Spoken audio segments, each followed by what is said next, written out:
वो एमसीक्यूज जो chemistry physics दोनों में आती है कि इलेक्ट्रॉन, प्रोटॉन, न्यूट्रॉन और अल्फा में किसका ईएम रेशो सबसे ज़्यादा है। तो भाई देखो, इलेक्ट्रॉन का तो होता है 1.75 इंटू 10⁻11 कूलम पर केजी। ये तो बहुत आता है, कई बार बता चुका हूँ मैं क्लास में भी।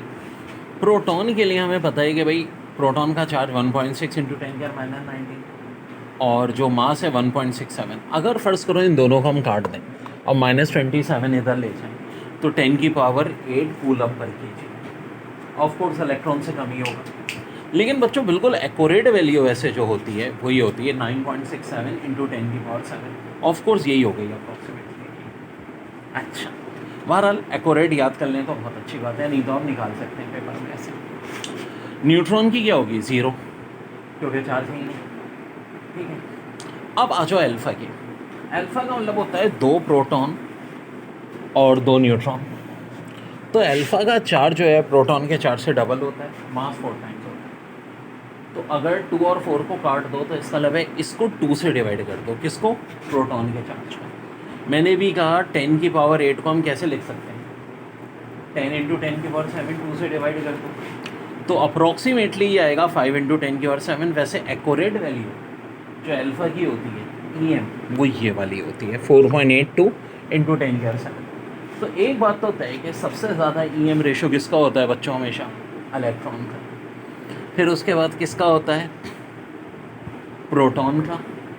और फिर अल्फ़ा का। न्यूट्रॉन का सबसे कम कितना होता है? 0 होता है। एक चीज़ और बताओ मुझे, कभी कहेंगे प्रोटॉन और अल्फ़ा का ईएम रेशो तो 2:1 हो जाएगा।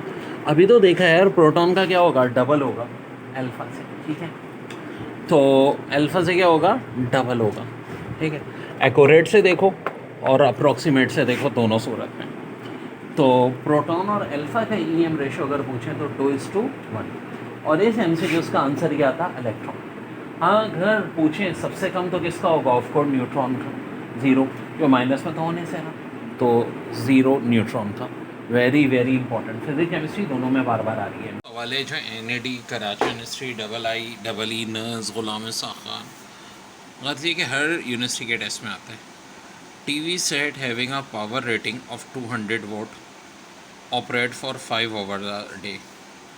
What is the cost of electrical energy required to operate it for a period of 30 days? The rate of electrical energy is rupees 3.4 per kilowatt hour. Here power equal to 200 watt.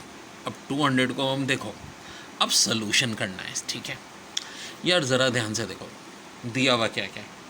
Power दी हुई है 200 वाट, जो कि 5 घंटे रोज़ाना चल रही है। 5 घंटे रोज़ाना। अच्छा भाई, और कॉस्ट पूछ रहे हैं कि जब वो 30 डेज़ तक चली, यानी एक तरह से कह लो 35 सा 150 आवर्स। ठीक है, और जो रेट है वो दिया है किलोवाट आवर में। अब ये दिलचस्प बात है, पहले तो ना क्या करो, इस वाट को किलोवाट में कन्वर्ट करो। 200 वाट को 1000 से डिवाइड करने का मतलब है 0.2 किलोवाट। ठीक है, अब ओवर का मतलब है कि 0.2 को कितने ओवर है भाई? एक दिन में 5 घंटे। 0.2 को 5 से मल्टीप्लाई कर दो। अब मैं ऐसा क्यों कर रहा हूँ, फिर मेरी बात समझो। 0.2 को भाई 5 से इसलिए मल्टीप्लाई कर रहा हूँ, ध्यान से समझना मेरी बात को, कि 5 घंटे। ठीक है, 5 घंटे। तो 0.2 को ऑफकोर्स भाई मैं किससे मल्टीप्लाई करूँगा? 5 से ही करूँगा एक दिन में। यानी एक दिन में जो एनर्जी की कॉस्ट आ रही है वो आ रही है 1 किलोवाट पर आवर। ध्यान से समझो। अब कितने दिन तक चली? 30 दिन तक। तो कॉस्ट कितनी आ जाएगी भाई? 1 को मल्टीप्लाई कर दो 30 से, 30 किलोवाट आवर। आंसर आएगा 30 किलोवाट आवर। ये क्या है? Total energy loss. लेकिन आपसे ये तो नहीं पूछी, आपसे तो पूछ रहे हैं कॉस्ट। ठीक है, what is the cost of electrical energy required. तो एक फ़ायदा तो हुआ कि अब हमें पता चला है टोटल एनर्जी को कंज्यूम हुई है 30 किलोवाट आवर, और पर किलोवाट आवर का जो रिज़ल्ट है वो 3.4 है। तो करना क्या है? 30 को 3.4 से मल्टीप्लाई कर दो, आंसर हो जाएगा 102 रुपीज़। तो वेरी वेरी इंपॉर्टेंट बच्चों। अब देखो इसी जैसा एक और सवाल जो बहुत आता है, what will be cost if a TV set is run 20 hours a week. अच्छा जी, यहाँ डायरेक्ट ये दे दिया है कि 20 आवर्स वीक का है, दिन का हिसाब नहीं है, ठीक है। For the course of 4 week, यार बात तो समझ में आती है। 20 आवर्स एक वीक में, तो 4 वीक में 24 से 80 आवर्स चलेगा, ठीक है जी। TV set rate is at 200 watt, और रेट है जो बिजली का वो 5 किलोवाट पर आवर है। तो देखो ये तो और सिंपल कर दिया भाइयों। अच्छा, ये सवाल ना एनईडी में कहीं साल रिपीट हुआ है और मेजॉरिटी गलती करती है, इसे सॉल्व ही नहीं कर पाते सही यार। 20 आवर्स एक वीक में ना, 4 वीक हैं तो 24 कितने आवर्स बन गए मेरे बच्चों? 80 आवर्स बन गए, 80 आवर्स बन गए। अच्छा जी, अगली बार ये हिम्मत, वो क्या 80 घंटे बन गए।